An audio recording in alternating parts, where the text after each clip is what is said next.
Hi, I'm Greg, and this is part two of my two part Becoming an Expat series. Is two parts a series? Sure. Okay, two parts is a series. Why not? All right. Well, now I want to talk about the other side of being an expat. And I've suffered through these, and I will probably suffer through a few of them again. Well, we'll discuss that as I go along. Um, but okay, let's see if I can make this one a little bit shorter. Let's get into it. Um, all right, so I've got I've got fewer points, but I have a little bit more to say about those. So again, let's get into it. I have number two. I have listed language barriers. I want to start with that. Okay, so number one, if you're moving to another country where they speak your language, you're still an expat. They still have different ways of doing things and different cultures, but that's less of an issue. But if you're going to a place where you don't speak the language, this is an issue. And I wanted to make it number one now, even though I have it number two on my list, because it kind of figures into every other point I have to make. So let's start with language barriers. If you're moving to another country where you don't speak the language, I very strongly recommend that you at least learn some rudiments of that language, because once you're dealing with it on a regular basis, if you don't have the basics, if you don't have, let's say, at least an A1 level of that language, then you're going to struggle with learning any more. And let me define A1 level. All right, so if you know nothing about a language, you're basically A0. That's that's not an official qualification. Okay, first of all, in case you don't know, these categories are based on what is it, the European Union framework of languages. They classify a non-native speaker of a language with these levels, and if you're A1, then you have had a certain number of hours of study time in that language. Now, how many hours depends on what language. So let's say I'm in Georgia, and if I were learning Georgian, it would take me about 150 to 200 hours to reach the A1 level. Georgian is a very difficult language for a native English speaker to learn. The differences are huge. They have very little in common. When I was in China, China is supposedly a very difficult language to learn. I didn't find it to be that difficult once I got to A1, though. When I first moved there, I knew the numbers and I knew some very basic greetings, and that was it. And when I got to China, I never learned anything more than that, because it's so immediate. You use it on a daily basis. What little you know, you use every day. So I never really got the chance to improve because I had my work life. I had other things going on, social things, and mostly work. And so I never really got to learn much more of the language. I left China after a few years and lived in Indonesia for a while. And in Indonesia, I worked myself up to almost an A2 level. And at that level, I was able to use the language well enough to get better, just even on my own, just get better just from using the language. And I was able to focus more on studying, and I actually got myself up to a B2 level in English while I was living in China. I got up to A2 while I was in Indonesia and was able to build on that. And that was okay. But this is an issue you need to be aware of. The language barrier will come up several times. Okay, so now let's go to culture shock. That was number one on my list, and it arguably should have been anyway, because culture shock comes in different steps. And how long these steps take you to get through depends on the culture, and it depends on you, how adaptable you are. Now, when I first left the United States, I went to New Zealand, which is an English-speaking country, and so I had some adjustments to make, but none of them were serious enough for me to really feel as though I encountered much culture shock. But I don't know, you will to some extent. But then I went to Mexico, and it was a bit more. But in Indonesia, it hit hard. It hit hard, and it was painful. I mean, in some cases, physically painful. So let me go through the steps.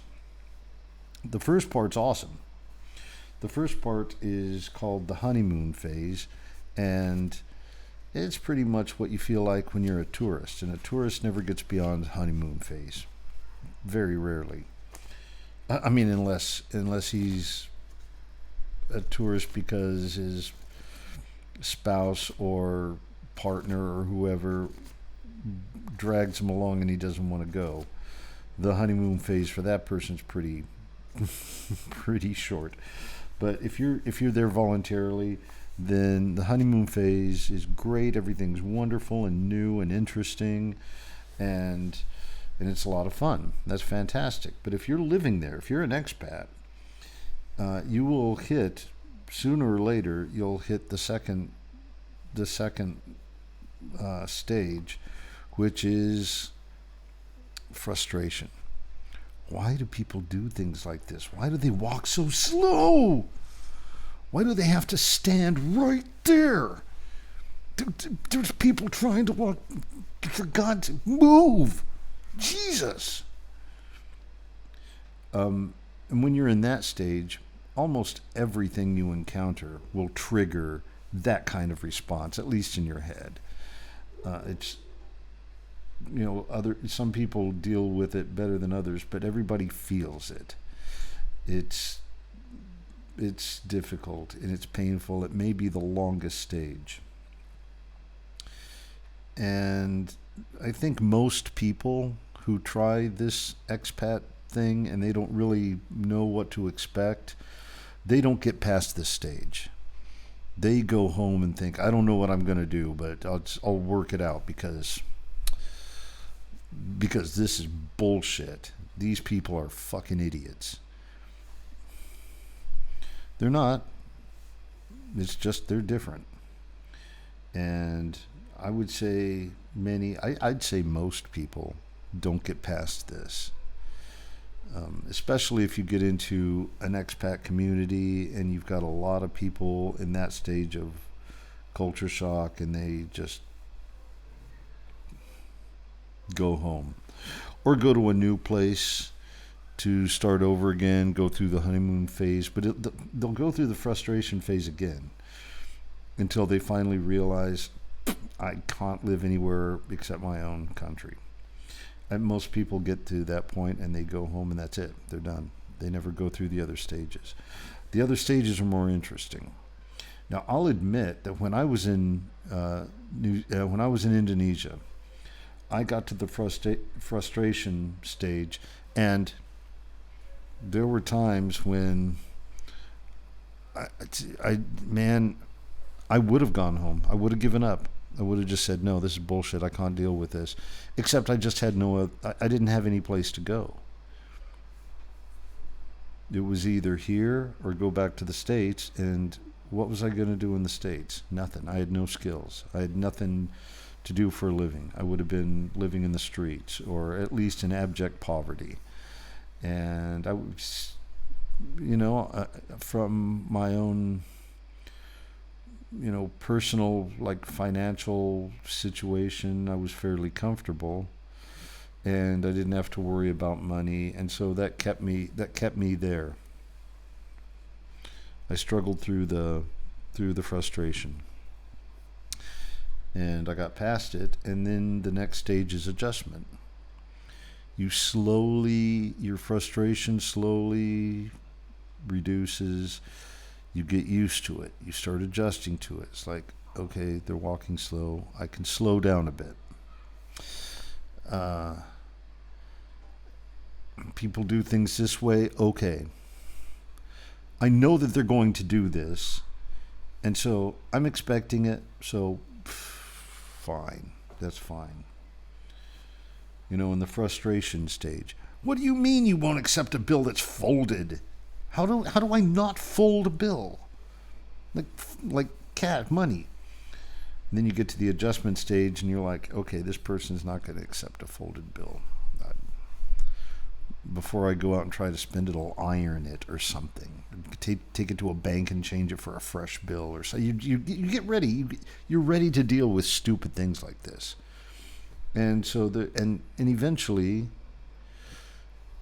you do make that adjustment, and eventually it just becomes normal, and it's not so stupid anymore. It's just what there is to deal with.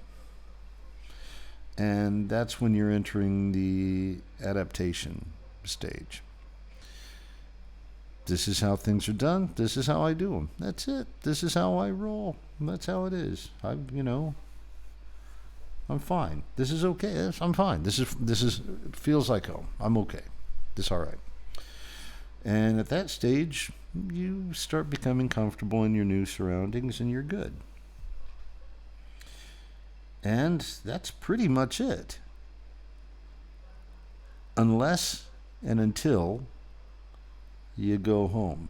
Because if you get through the adaptation stage and then you go home, it starts over again. You're no longer used to being at home.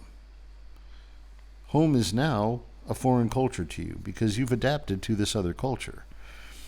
That tripped me out. That's the one stage I never went through. I went back to visit the United States after, I don't know, several years of living abroad, and I couldn't handle the re-entry phase. I never did. I never went home, basically. And I don't want to, and I don't need to. My home is a very expensive country to live in. I don't care to deal with that. So I never went through that. Be aware, that's an issue. If you adapt to a new culture, going home may be very difficult. Now, some people go back and forth between the cultures, and maybe you can find a medium, and you can adapt to the new culture while still staying in touch with your native culture. In which case, you may be able to mitigate. It won't go away, but you may be able to mitigate the re-entry issue. It's still going to be an issue because the cost of different things. People do things in such a different way that it's still going to be an issue. But that's a possibility. I didn't have the kind of money to do that. I didn't have any place to go back to my own country to stay in touch, and to be quite frank, I wasn't that interested in it anyway. So I never went through the re-entry phase. I may never go through that. But those are the stages of culture shock, and in every one of those stages, the language barrier is an issue. Even in the re-entry phase, when people speak your native language, you're going to have so many phrases and words that you use that you borrowed from the language of the country you've been living in that have become just part of the way you talk, and people back home are not going to know what the hell you're talking about. Now, whenever I call somebody a boule, they don't know what the hell I'm saying. They don't live in Indonesia. They don't know what a boule is. So, I've got a lot of phrases from a lot of languages that I incorporate in my English, and I have to be very careful to avoid those when I'm talking to people who don't have the experience that I have. And that's the other thing. When you go home, those people are not going to understand the experiences that you've been through living in that foreign culture. So that's part of the culture shock. So that's a negative aspect. I mean, another one is, and this depends on who you are, how much is homesickness? How much do you miss your home? How much do you miss the people you left behind? I'd never get that close to people in the first place, so that wasn't a huge issue for me. But it is for a lot of people that I meet, a lot of foreigners that I meet, a lot of expats. That's something they complain about, and it's difficult for a lot of them. So that's something to be aware of too, and something you need to be honest with yourself about. And the last point is, you need to be ready for this. You're always going to be the new kid. And again, depending on what country you live in, you're going to be the new kid for the rest of your life, because even if you learn the language, you're going to be clearly a non-native speaker, and that's going to set you apart as an outsider. And in some countries, in many countries, you are an outsider just for your racial features. I was a minority in China for close to 15 years. I mean, look at me. I'm not Chinese. Outsider, complete outsider. A lot of racism. That's another thing you need to be ready for. That's not even on my list. Racism. I mean, maybe you're the majority race in your country, but you're going to be a minority race in other countries, and that might come as a shock.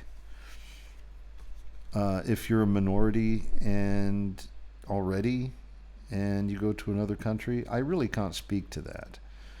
I'm white and I grew up in the United States, and so in most countries I've been to, until Georgia, most countries I've been to, I've been a racial minority. And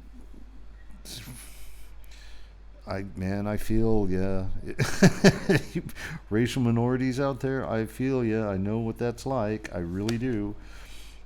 Don't say things like, oh, well, you're white, you're treated better than everybody no matter where you go. No, that's not true. That's not true. I am the racial minority. I mean, hell, in Eastern Asia, Japan, China, Korea, I'm barely considered human. I mean, that's not official, that's not a legal thing, but that's how I'm treated. People don't realize that they're doing that, but they are. Barely even human.